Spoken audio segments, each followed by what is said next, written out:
اللہ الرحمن الرحیم۔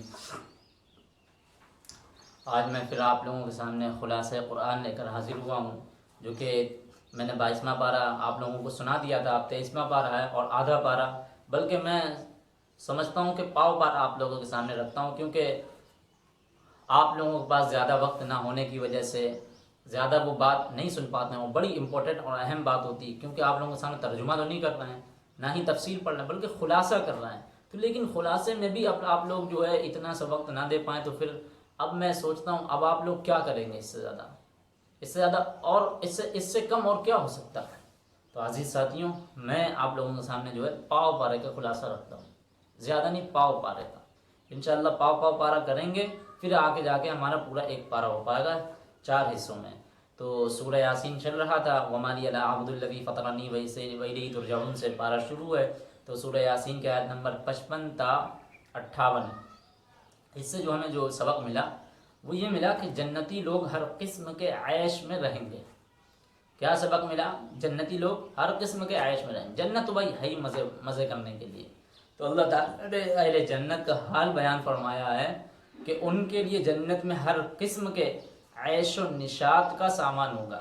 وہ اپنی بیویوں کے ساتھ خوشگوار گھنے سایوں کے درمیان مسحریوں پر آرام کر رہے ہوں گے۔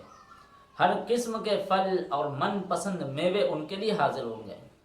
غرض ہر قسم کی تمنا، منہ مانگی مراد پوری کی جائے گی۔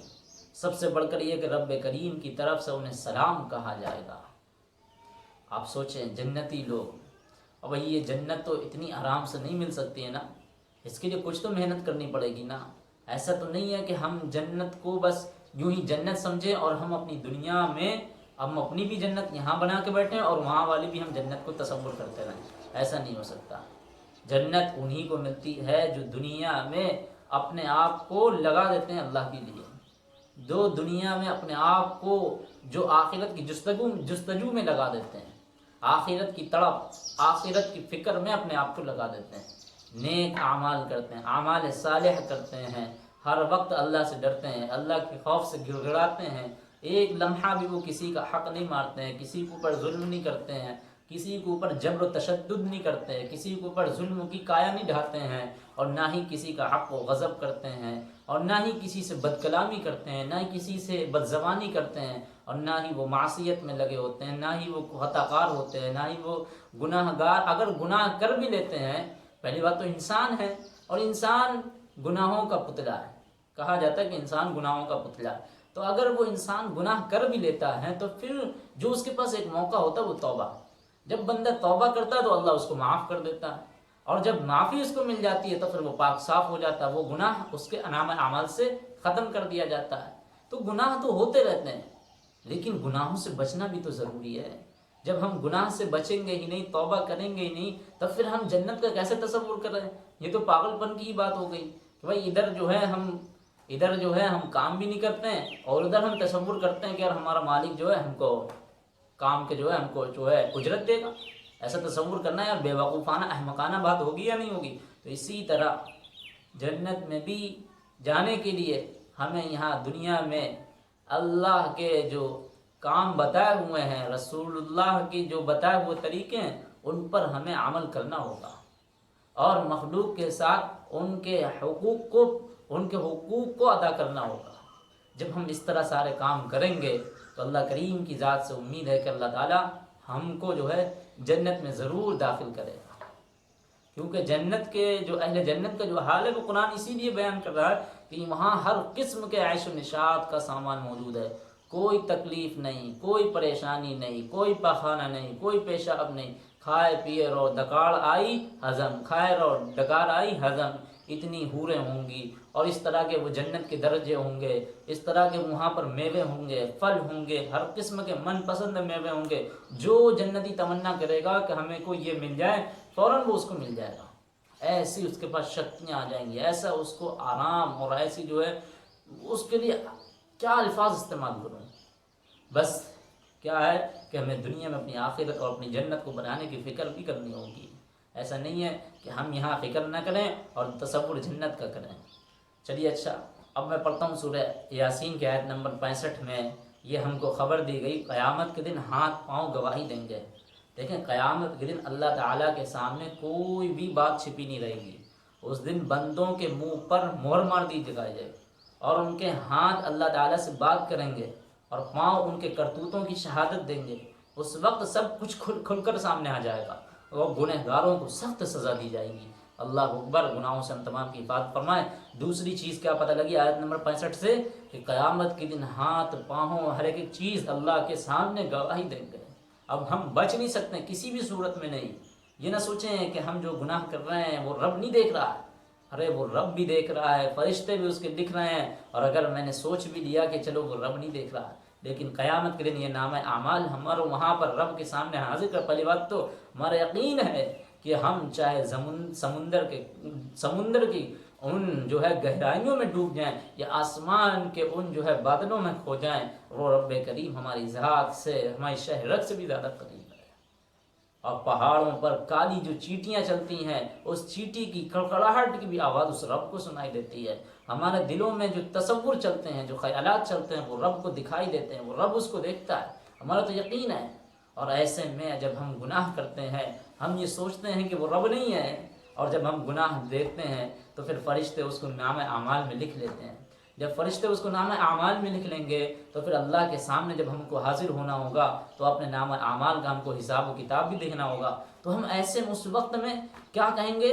ہم کہیں گے یار یہ تو جھوٹ لکھ دیا، یہ تو انہوں نے جھوٹ لکھ دیا، میں نے ایسا نہیں کرا تھا، ہم نے کہاں ایسا کرا تھا. تو اس دن ہمیں بولنے کی بھی اجازت نہیں ہوگی.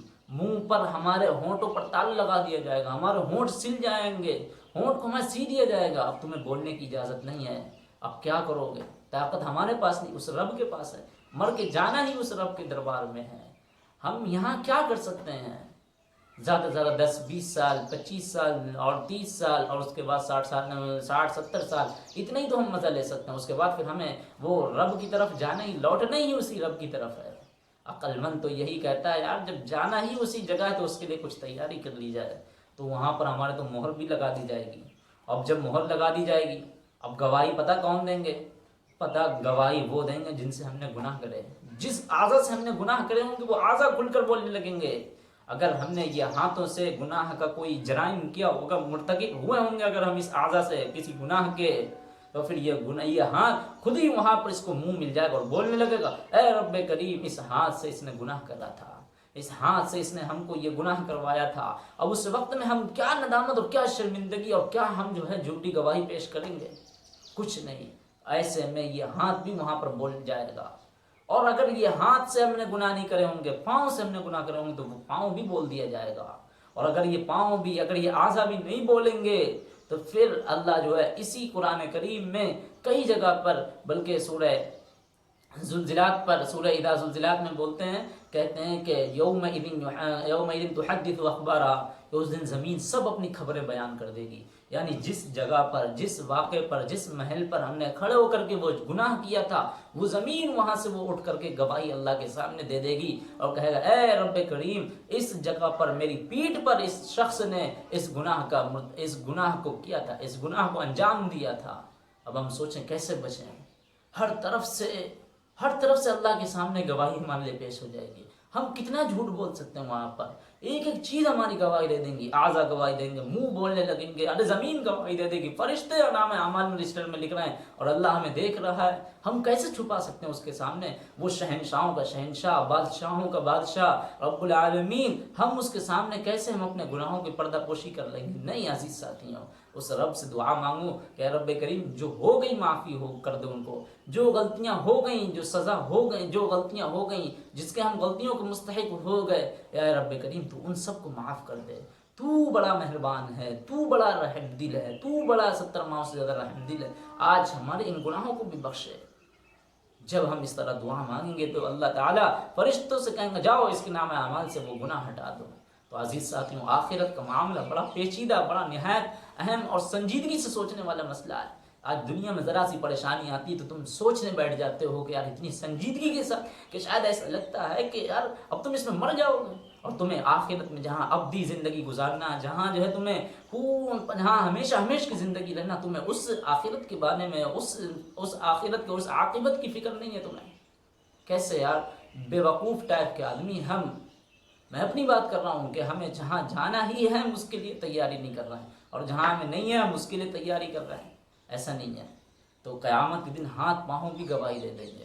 اب آپ سوچیں، میں بڑا گنہگار آدمی ہوں، میں نے پتہ نہیں کون سے گناہ کرے، آپ لوگوں کو تو نہیں پتہ ہوگا، لیکن جو میں نے گناہ کرے وہ میں جانتا ہوں اور رب کریم جانتا ہے، وہ رب دیکھ رہا ہے میں نے کیا ان ہاتھوں سے گناہ کرے ہیں، میں نے کیا ان ہاتھوں سے گناہ کرے ہیں۔ اب میں سوچوں کہ اس وقت میں بیٹھ کر کے یار کہ میں نے جو گناہ کرے ہیں، اب وہ ہاتھ اس وقت میں بولنے لگیں گے، اور کیسے ہم نے گناہ کرے، وہاں پر تو سبھی لوگ کھڑے ہوں گے نا، رشتہ دار کے سبھی لوگ کھڑے ہوں گے، خاندان والے الگ، رشتہ دار والے الگ، ہر طرح کے لوگ کھڑے ہوں گے، اور ان کے سامنے یہ ہاتھ بولیں گے کہ دیکھو اس نے یہ کام کرا تھا، ایسے گناہ کرے تھے کہ اگر ہم اپنے ماں باپ کو بھی اگر ہمارے پتہ چل جائے گا تو ماں باپ بھی شاید ہمیں اپنی اولاد نہ سمجھے، ایسے ہم گناہ کر رہے ہیں، اور رب کریم ہمارے اور درمیان میں سب پردہ پوشی کرا ہوا آپ لوگوں کے سامنے، ایسے رب سے ہم جو ہے اپنے گناہوں کی معافی مانگیں، ہم بھی دعا مانگتے ہیں، آپ بھی مانگیں، میں بھی بہت بڑا گناہ گار ہوں،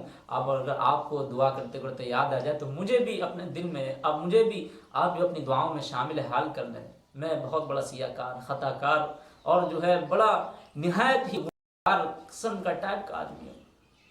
اللہ تبارک و تعالی ہماری اور آپ کی تمام گناہوں کو بخش دے، مغفرت فرما دے، اور ہم کو جنت کے اعلیٰ قسموں میں داخل کر دے۔ اللہ تعالی ہم تمام لوگوں کو کہنے سننے سے عمل کرنے کی توفیق عطا فرما۔